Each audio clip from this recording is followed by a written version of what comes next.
Love and hate are the two sides of one coin.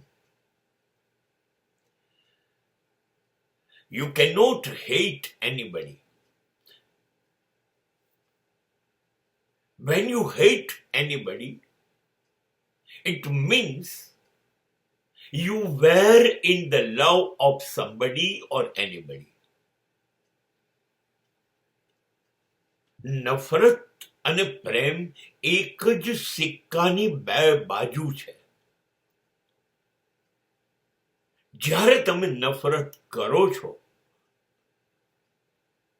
ત્યારે પ્રેમ એની જોડે જ આવે છે ને. પ્રેમ જ્યારે કરો છો ત્યારે ખાતરી રાખો કે પ્રેમની બીજી બાજુ એ જ પાત્રને નફરતની શક્યતાઓ પણ સાથે જ ઊભી કરો છો.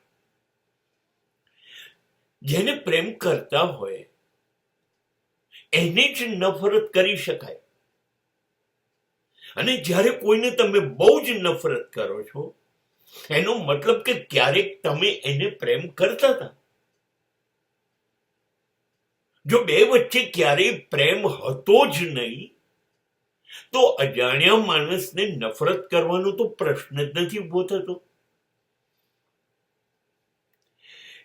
એટલે જ્યારે નફરત થાય ત્યારે સમજવું એ આપણા જ પ્રેમનું સ્વરૂપ છે. અને નફરત એટલા માટે થાય છે કે આપણી અંદર એક ડર છે, એક બીક છે, એક ભય છે કે મને છોડી તો નહીં દે ને, અને છોડી દેશે તો મારું શું થશે? મને શા માટે છોડી દેશે? મારી જોડે કેમ નથી રહેવું? અથવા જેની જોડે રહેવા માટે મને છોડી દે છે એ કોણ છે? એ કેવું છે? આ બધી શંકાઓ ને આ બધી ડર જે છે આપણી અંદર, એટલે એ સતત વારે ઘડીએ ડોક્યું કર્યા કરતો હોય છે. અને એ જે ડોક્યું છે ને એ અવિશ્વાસ છે બીજા પાત્ર તરફનો. અને આ અવિશ્વાસ જે છે બસ એ ધીરે ધીરે નફરત પેદા કરે છે. ઘણી વખતે તો આ બધું જ કાલ્પનિક હોય છે. એવું હોતું નથી કે એણે ભરોસો તોડ્યો, એણે વિશ્વાસઘાત કર્યો, એવું નથી. પણ કરશે તો એ ડર છે, એક કલ્પના છે, એક ભ્રમ છે. પણ માની પણ લઈએ કે આમાં ક્યાંક સત્ય છે. અને તેથી આપણી અંદર બીજા પાત્ર માટે નફરત પેદા થઈ.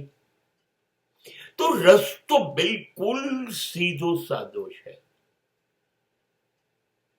જેને પ્રેમ કરો છો ને એને એની બધી જ ખામીઓ, એની નબળાઈઓ સાથે સ્વીકારો. તમે જ્યારે પ્રેમ કર્યો છે એનો મતલબ જ એ થયો કે મેં એને પ્રેમ કર્યો છે, માત્ર એની સારી બાજુને નહીં, એની સાથે એની નબળી બાજુઓને પણ પ્રેમ કર્યો છે.